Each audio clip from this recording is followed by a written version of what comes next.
charito sa tanan, no. Charito by simply means we are blessed and highly favored by God, no. Thank you sa local church na nandito ngayon at sa social media din na patuloy na sumabaybay, no. Patuloy na nag-aaral, no. Ang ating na tatalakayin ngayon, recap lang about judgment seat of Christ, no. What is the judgment seat of Christ? Kasi mayroong mga religion na nagtuturo na ang judgment seat of Christ daw ay yung pag namatay ka, lahat ng yung mga kasalanan, mabuti man yan o mali, huhusgahan ka sa harapan ng Panginoong Hesukristo. Yun ang turo ng religion. Yun po ay tinatawag na perverted gospel or mixture, no. Yun po ang kanilang turo.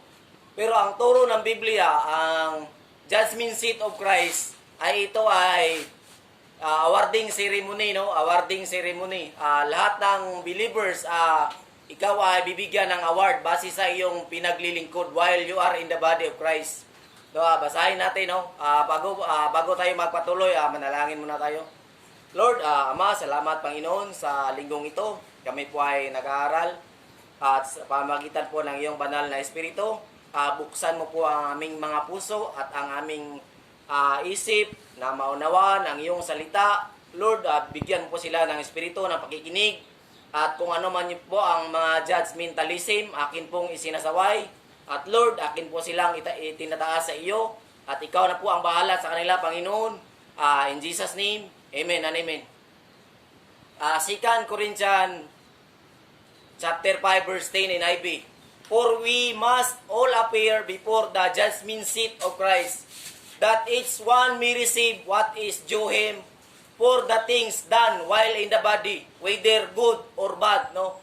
Ang ibig sabihin dito ng talata, no, sa judgment seat of Christ, lahat ng mga genuine believers, mapahudyo man or ikaw ay mapahintil, kung tumanggap ka ng libreng kaligtasan, ikaw ay makakasama sa judgment seat of Christ. Ito ay tinatawag sa Greek. Ang Greek word niya ay bema judgment, no. Ang sequence kasi nito, magra-rapture, no? Pagkatapos ng rapture, ito ay susunod ang bema judgment, no? Lahat ng naglilingkod sa Panginoon na kusang loob na yung may pagmamahal na huhusgahan yun. Huhusgahan yun base sa iyong matapat na paglilingkod. Ang huhusga doon ay ang ating Panginoong Hesukristo, no? Judgment seat, ang Greek word niya ay bema, by simply means race, platform, prominence, dignity, or honor, no? Marami kasi religion na nililito ang kanilang mga members kasi hindi nila na-specific ang kanilang pagturo, no? Kasi inuulit ko, ang Biblia po ay mayroong paraphrase translation at saka mayroong translation at mayroong talagang original original text ang Biblia. Ang Old Testament ay Hebrew, ang New Testament ay Greek. Kapag doktrina lang ating turo, babalik talaga tayo sa Greek, no? Like for example ito, judgment seat. Ano ba ang judgment seat, no? Ang Greek word niya ay bema, by simply means prominence, dignity, at or honor, no? Yun ang ibig sabihin ng judgment seat, no? Bema talaga ang totoong nasulat sa Biblia, sa original text sa Greek, no? The Lord Jesus Christ will be the judge at the bema judgment, no? Ang maghuhusga nito, ang judge, ang horado ay ang Panginoong Hesukristo. No, bakit ang ating Panginoong Hesukristo? Kasi ang lahat ng nakipag-isa sa kanya, no, you are part of the body of Christ, no. Kung ano man 'yun ang iyong pinaglilingkod na matapat na paglilingkod, no. Lahat 'yun, yung nag-disciple ka, nagsisimba, nagbibigay, ano pa man ang iyong pinaglilingkod, no. Yun ay may karampatang reward, no, base sa pangako ng salita ng Diyos. No, meron yung reward lahat. Patuloy po tayo. 1 Corinthians chapter 3 verse 14 in NIV. Excuse me. Bago ko basahin ito kasi, no, excuse me. Lahat kasi na ating pinaglilingkod, meron kasi yung basihan ng Panginoon, meron siyang standard, no. Kapag hindi pumasa sa standard ng Panginoong Hesukristo ang iyong pinaglilingkod, Masusunog po yan. Masusunog, no? Pero kahit na masusunog yan, ikaw ay ligtas pa rin, no? Sa judgment seat of Christ, hindi issue ang kaligtasan dito. Dahil ang kaligtasan ay regalo, no? Regalo. Hindi po reward ang kaligtasan. Ang kaligtasan po ay maliwanag na regalo. Kaya sa judgment seat of Christ, dalawang believers ang papasok, no? Ang isang believers mayroong reward at ang isa ay walang reward, no? Kasi ang judgment seat of Christ, ito ang tinatawag na awarding ceremony, no? All believers, no? Mapahudyo man o mapahintil, no? Patuloy po tayo. 1 Corinthians chapter 3 verse 14 in NIV. If he will survives, he will receive his reward, no? If ever na he survives, no? He will receive a reward, no? Ito ay everlasting reward, ito ay eternal reward.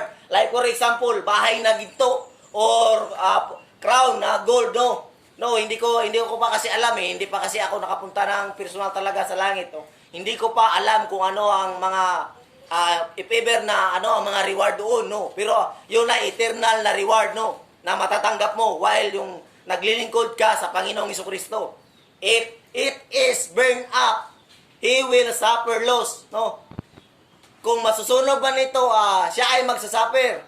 He himself will be saved. Hindi issue ang kaligtasan dito. Kahit masusunog man ang iyong paglilingkod, ikaw ay ligtas pa rin. But only as one escaping through the flames, no? Iisa lang ang papasa.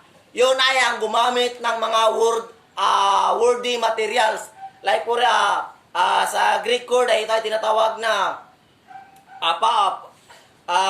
combustible, no? Combustible, gold, silver, and costly stones. Ito ay ang ating babawalan natin.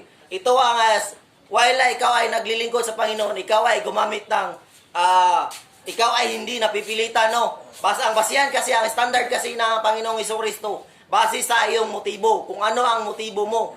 Kung yun ba ay totoong motibo nga, magsiserve ka talaga sa Diyos na mayroong pagmamahal, kusang loob, at hindi napipilitan. Yun ang basihan ng Panginoon, no? Yun ang tinatawag na gold, silver, and costly stone. No, while yung nasusunog, ito yung mga gumagamit ng materialist na worthless material. By simply means combustible, wood, hay, and straw. Ito ay nasusunog. Ito yung mga Kristiyanong napipilitan sa paglilingkod sa Panginoon. Ito yung napipilitan kung magbigay. Ito yung nagsisimba lang kung gusto nila. No, kung gusto nila, wither lang. Ito kung hindi naman inuutosan, hindi naman nagdi-disciple. Like for example, ang prayer meeting, yung mga ganun ba? Minsan mayroong may mga programa yung church, no? Yung mga napipilitan. Yun sayang, no? Worthless, no? Yun ang mga Kristiyanong napipilitan. Sayang yun. Kung napipilitan ka naman lang, no? Huwag ka na lang magtrabaho, no? Sayang lang. Sayang ang iyong pagpapagod, no? Masusunog lang yan, masusunog. At sa mga totoo namang naglilingkod talaga sa Panginoon, no? Wag po kayong mag-alala dahil ang inyong ipinaglilingkod, mayroon po yang karapatang reward. Mayroon po yang reward, eternal reward na sa inyo po yan mapupunta, no? Sa inyo po yan mapupunta. Patuloy po tayo. Ephesians chapter 2:8 NLT. Ito na ang sinasabi ko kanina, no? Ang kaligtasan po ay regalo, no? God save you by His grace when you believe, no? When you believe, you receive grace, no? Sa pamagitan ng iyong pananampalataya lang, ikaw ay ligtas na. Wala naman ibig sabihin dito, no? Kailangan mo pang gumawa dahil ang kaligtasan ay regalo. And you can't take credit for this. It is a gift from God. Ito ay regalo sa Diyos, no? Wala kang utang dahil ang biyaya ng Diyos ay, dahil tayo ay recipient lang, no? Dawlims lang ba? Dawat limpyo. Tayo ay recipient lang, no? We receive from what hindi natin pinapaguran, no? Hindi natin pinapaguran. Tayo ay tumanggap lang sa libreng kaligtasan ng Panginoong Hesus, no? Yun po ay tinatawag na libreng kaligtasan. Salvation is a gift, is not a reward, no? Dahil lang salvation ay gift, no? Ito ay hindi reward, no? Mali po yung tinuturo ng religion, no? Kailangan mo pang magsimba, kailangan mo pang magbigay, kailangan mo pa mag-disciple, kailangan mo pa ng gawa, no? Kulang ka pa sa gawa, kulang ka pa sa prayer and fasting, lahat, no? By works ang kanilang salvation. Yan po ay babangga sa Ephesians 2:8-9. Babangga po yan sa verse, no? Again, ang Biblia po ay harmony, hindi po contradict. Ito po ay kinasiyahan ng Diyos, no? Kapatid, ang salvation ay regalo lang. Regalo lang yan. Question, ano ba ang basihan ng Diyos sa pagdating sa reward sa Bema Judgment? No? Ano ba ang basihan? No? Kanina ko pa sinasabi, no? Last Sunday, sinasabi ko na ito. At akin naman itong ulitin. No? Ang basihan niya ay number 1, the motives of your heart. No? The motives of your heart. Kung ano ang motibo mo. Lahat kasi, meron kasing nagsisimba sa local church, hindi naman nagpupunta dahil sa Panginoong Jesucristo. Merong nagpupunta dyan as kay Kristi or kay Chris, no? Meron sila, halimbawa, kung meron silang mga crush, no? Merong mga gwapo. Yun ang kanilang intensyon. Iba ang kanilang intensyon. Yung iba naman, yung makakautang lang. Yung may makakautang ba? Yung mga bintaw sa Bisaya pa, bintawso, no? Pag hindi na makakautang, hindi na sila magsisimba, no? Kung may utang na, malaki ng utang, hindi na makabayad, hindi na sila magsisimba. Yun, no? Yun ang iba ang kanilang motibo, hindi ang Diyos, no? Hindi ang Diyos, no? Kaya you can check your motives, no? Kailangan mo talaga araw-araw i-check ang motibo mo. Kung ano ba talaga ang motibo mo? Bakit ka pumupunta sa local church? Bakit ka pumupunta sa simbahan, no? Bakit ka pumupunta sa bahay-sambahan ng Panginoon? No? Kailangan mo i-check 'yan. Patuloy po tayo. 1 Corinthians chapter 4 verse 5 NIV. Therefore, judge nothing before the appointed time. Wait till the Lord comes. He will bring to light what is hidden in darkness and will expose the motives of men's hearts. And that time it will receive His praise from God. Ang interesting word dito ay praise. Ito ay ang tinatawag na reward, no? Ang basihan talaga ng Panginoong Jesucristo sa Bema Judgment kung ano ang motibo ng iyong puso, no? Kailangan talaga, ang sinasabi sa unang talata na, therefore judge nothing before the appointed time, no? Kailangan talaga nating husgahan ang ating sarili, no? Kung ano ba talaga ang motibo natin, kung bakit tayo nandito, no? Kung bakit tayo nandito, kung tayo ay nandito lang para makautang lang, o para lang kay Chris, o para lang kay Christy, o para lang sa ating, iba ang ating motibo, no? Iba ang ating motibo, no? Meron kasi talaga, no? Hindi lahat sa local church ay genuine Christian, no? Sa local church ay meron talaga diyan mga peking Kristiyano, no? Mga peking Kristiyano. Sa local church ay hindi lahat ligtas. Merong ligtas at hindi ligtas, no? Iba ang local church sa universal church. Pag sinabi nating universal church, lahat yan ay ligtas na. Mapahudyo man o mapahintil. Kapag ikaw ay tumanggap ng libreng kaligtasan, ikaw ay kasama sa universal church. Yun ang tinatawag na iglesia. Yun ang tinatawag na body of Christ. Yun ang tinatawag na believers. Warning, God's work can be done with wrong motives, no? Ito po ang malaking warning, no? Kapag iba ang motibo mo, sayang ang iyong pipinaglilingkod sa Panginoon. Ito ay masusunog lang, no? Kailangan mo, kapatid, no? Huwag mong sayangin ang iyong paglilingkod. Kapag naglilingkod ka ng iba ang motibo mo, meron yang tinatawag na natural consequence, no? Ikaw ang mag-aani niyan, no? Ikaw ang mag-aani kasi nakikita ng Panginoon kung ano ang motibo ng ating puso, no? Dahil ang Panginoon ay siya ay omnipotent, omniscient, omnipresent at saka eternal. Walang simula at walang katapusan, no? Alam ng Diyos ang buhay mo. Even kailan ka pinanganak, kailan ka mamamatay. Even pa ang iyong mga bad side, even pa ang iyong mga good side. Lahat ng iyong mga sikreto, alam ng Diyos yan. Bilang ng Diyos kung ano ang mga kasalanan mong nagagawa araw-araw, no? Wala po tayong sikretong maitatago sa Diyos, no? Kung mayroon man tayong sikreto na itatago sa pamilya mo, kung mayroon ka mang sikretong na itatago sa kasamahan mo sa church, no? Pero sa Diyos, kapatid, wala po tayong sikretong maitatago sa harapan ng Diyos, no? Yan po ay maliwanag pa yan sa sikat ng araw. Alam ng Diyos ang pintig ng iyong hininga. Alam ng Diyos bilang ng Diyos kung ilan ang buhok mo, bilang ng Diyos yan. Lahat ng organs mo, bilang ng Diyos yan. No? Lahat ng buto mo, bilang ng Diyos yan. Walang hindi bilang ng Diyos. Lahat ng ating sekreto ay nakikita ng Diyos, no? Kaya wala tayong maipagmamalaki, no? Kung tayo man ngayon ay naglilingkod na matapat, no, sa Diyos, yun po ay may karampatang reward, no? Karampatang reward talaga yan, no? Hindi kailangan natin na makipagkompetensya sa ibang religion, no? Hindi kailangan natin makipagkompetensya sa ibang Bible teacher. Hindi kailangan natin makipagkompetensya sa ibang mga pastor, no? Kung wala kung konti laman ang ating subscriber, hindi bale yun. No, kasi hindi naman si YouTube ang magsisweldo sa atin pagdating sa Bema Judgment. Ang magbibigay ng reward sa atin pagdating sa Bema Judgment ay ang ating Panginoong Jesucristo. Yun po ay eternal reward, no? Yun po ay hindi masasayang, no? Di ba ang sabi ng Panginoon, no? Nung siya pa ay nandito sa lupa, no? Mag-impok kayo ng kayamanan sa langit. Dahil ang kayamanan sa langit ay hindi yan mawawala, no? Walang bukbuk ba? Sa Bisaya pa, walang bukbuk, no? Hindi ko matansya kung ano yung ibig sabihin sa Tagalog, no? Walang kalawang, no? Hindi ka kalawangin. Walang kayamanan dito sa lupa, no? Merong kalawang, no? Kakalawangin yan, no? Iba ang yan. Kung mayaman ka man dito, no? Walang problema yun, no? Hindi naman ibig sabihin kung mayaman ka, no? Hindi ka na sa Panginoon, no.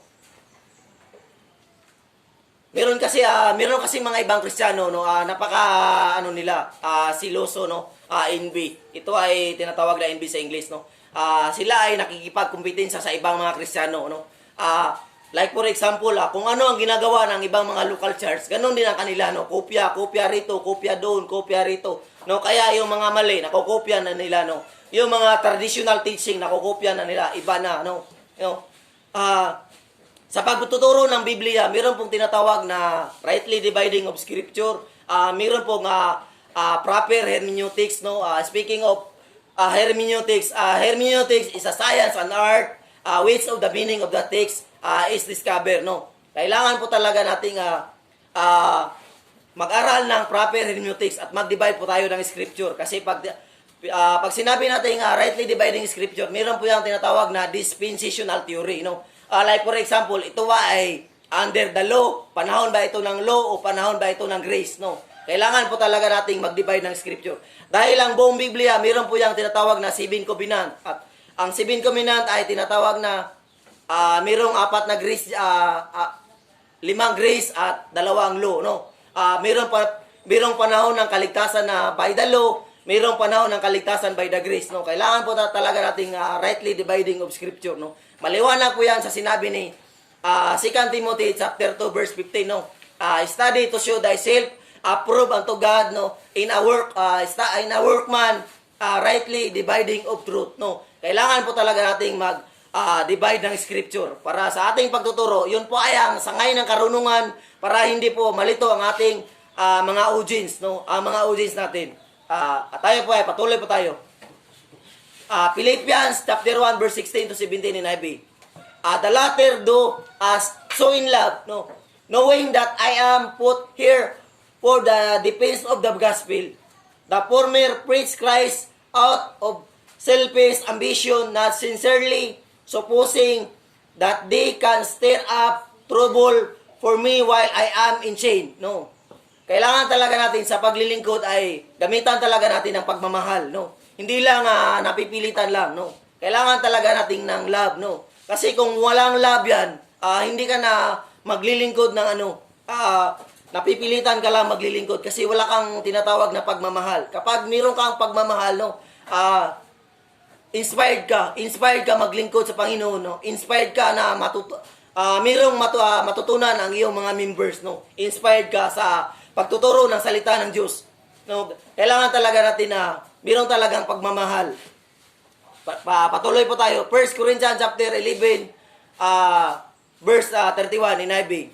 But if we judge ourselves, we would not come under judgment, no. Kung husgahan ng ating sarili, no, kung araw-araw kung ano ang ating ipinaglilingkod sa Panginoon, no, tayo ay hindi na husgahan ng Panginoon, no? Kailangan talaga natin na i-check kung ano ang motibo talaga natin. Kung ano talaga, tayo ay nandito, kung ba tayo nagtuturo, kung ba tayo naglilingkod sa Panginoon. Kailangan talaga na natin yan i-check, no? Kung ano talaga natin ang gusto nating maipahayag, no? Maipahayag talaga na ang ating paglilingkod ay taos puso talaga, bukal sa ating puso, hindi tayo napipilitan. Ito ay genuine na paglilingkod talaga, no? Kusang loob. Do the right thing for the right reason, no? Kailangan talaga natin na gumawa ng mga bagay na sa tamang paraan, ayon sa tinatawag na salita ng Diyos, no? Ayon sa pagmamahal talaga ng Panginoon na tamang paglilingkod, no? Ayon sa kanyang biyaya, no? Ang tamang paglilingkod ay ayon sa kanyang tamang biyaya, no? Kasi ang nagbibigay ng sistema sa lahat ng church, no? Ang biyaya ng Panginoon. Kasi kung wala ang biyaya ng Panginoon, wala tayong lakas ng loob para maglingkod sa Panginoon, no? Kasi ang biyaya ng Panginoon, while the moment you receive Christ, no? Yun ay idiniposit ng Panginoon sa ating born again spirit. Yun ang biyaya ng Panginoon, yun ang naging ating lakas, yun ay ating naging karunungan, yun ay ating naging wisdom. Kaya tayo naglilingkod ngayon sa Panginoon dahil yun sa biyaya ng Diyos, no? Dahil yun sa biyaya ng Diyos. Ang biyaya ng Diyos ay ang sukdulan ng biyaya ng Diyos ay ang ating Panginoong Jesucristo, no? Kaya ang bida nito ang ating Panginoong Jesucristo, no? Si Jesus Christ talaga ang bida, no? Dapat ka sa local church, ang Panginoong Jesucristo ang naitataas. Hindi ang ating mga sarili, hindi ang ating mga idol na pastor, hindi ang ating religion. Ang ating Panginoong Jesucristo at ang kanyang tinapos na gawa sa Kalbaryo sa krus. Dahil ang ating pundasyon sa ating paglilingkod, walang iba kundi ang ating Panginoong Jesucristo. No, ang ating Panginoong Jesucristo ang ating pundasyon. At tayo ay parte ng sa kanyang katawan, no. Hindi tayo makapagbibigay ng fruit kung hindi tayo nakakunik sa kanya, no. Kaya ang sinabi niya, ano ang sinabi niya? Hindi kayo makapagbubunga kung hindi kayo nakakonek sa akin, no. Yun ang kanyang sinabi sa John chapter 15, no. Kayo na lang magbasa niya, no. It's a long studying, no. Yun na po ang kanyang sinabi, no. Hindi tayo magsisimba, makapagturo, makapaglingkod sa Panginoon kung hindi tayo nakakunik kay Kristo, no. Kung wala si Kristo, wala tayo ngayon, no. Kung wala si Kristo, wala nang mundo ngayon, no. Because Jesus Christ is the sukdulang biyaya ng Panginoong Diyos, no. Dahil si Kristo lang ang tagapagligtas, dahil si Kristo lang ang mediator, si Kristo lang ang daan, no. John 14:6, maliwanag po yan. Sinabi ni Kristo, ako ang daan, ako ang katotohanan, at ako ang buhay. Walang makapupunta sa Ama kundi sa pamamagitan ko, no. Ako ang tinapay ng buhay, ako ang tubig ng buhay, ako ang tinapay na nanggaling sa langit, no. Sa madaling salita, si Kristo talaga ang nagbibigay ng buhay sa ating espiritu, no. At ipinanganak tayo sa pamagitan ng banal na espiritu, no. Jesus Christ plus Holy Spirit, no. Magkakaroon talaga ng tinatawag na spiritual experience, no. Yun ang tinatawag na born again, no. Tayo po yun. Kung wala si Kristo, wala po tayo ngayon, no. Kung hindi po dahil kay Kristo, wala nang mundo ngayon. No, dito lang po ako magtatapos, no, dahil mataas-taas pa, no. Salamat po, minsan nabubulol-bulol tayo. Okay lang 'yun. Salamat sa mga nakakaintindi, no. Thank you po sa patuloy na nakikinig, nanonood dito sa local church, no. Maraming salamat. At bago po ako magtapos, no, ito kapatid, tanggapin mo ang aming panawagan. Receive Jesus today and be saved forever, no. Sumabay ka sa panalangin ng pagtanggap. Ariin mong iyo ang panalangin ito. Tayo po ay sumunod lang. Dito, reprise lang. Tayo po ay pumikit. Sa social media, tayo po ay sumabay. Ito po ay divine appointment ng Diyos. Ito pa hindi nakataon. Ito po ay talagang ito po talaga ang gusto ng Panginoon na bibigyan kayo ng libreng kaligtasan, na ito ang kaligtasan po ay forever, hindi po nawawala, no. Sumunod po tayo. Mahal na Panginoon, salamat po sa linggong ito. Narinig ko po ang magandang balita. Ako po ay naniniwala na mayroon pong libreng kaligtasan ayon sa iyong performance sa Kalbaryo sa krus 2,000 years ago. Lumalapit po ako sa iyo, Panginoon. Ako po ay makasalanan. Hindi ko po kayang iligtas ang aking sarili. Ako po ay mapapahamak ng hiwalay sa iyo. At salamat po sa Panginoon at ako ay pinatawad mo na sa aking mga kasalanan forever. At salamat po Panginoon, tinatanggap po kita ngayon sa aking puso bilang aking Panginoon at tagapagligtas. At salamat po, ako ay ligtas na forever. At salamat po, ako ay sinulat mo na sa iyong aklat ng buhay bago mo pa likhain ang mundo. At salamat po sa aming banal na espiritu, ang aming great mentor. At pasalamat po sa full grace na kapahayagan at ito po ay revelation. Salamat po banal na espiritu sa iyong kapahayagan sa amin at ito ay tumago sa aming espiritu at kaluluwa. Thank you po in Jesus name. Amen and amen. Ako na lang po ang mananalangin sa Ama. Ama, salamat po sa linggong ito. At sa lahat po sa nakikinig at nanonood sa social media at nandito sa local church. Akin po silang itinataas at ipinagkakatiwala sa iyong kagandahang loob na sila ay mag-improve sa iyong sukdulang biyaya na ito ay tumago sa kanilang puso at sa kanilang espiritu at ito ay kanilang isi-share din sa kanilang kapwa. At salamat po sa aming banal na espiritu na aming great mentor at aming great teacher. In Jesus name, amen and amen. Thank you at happy Sunday po sa lahat.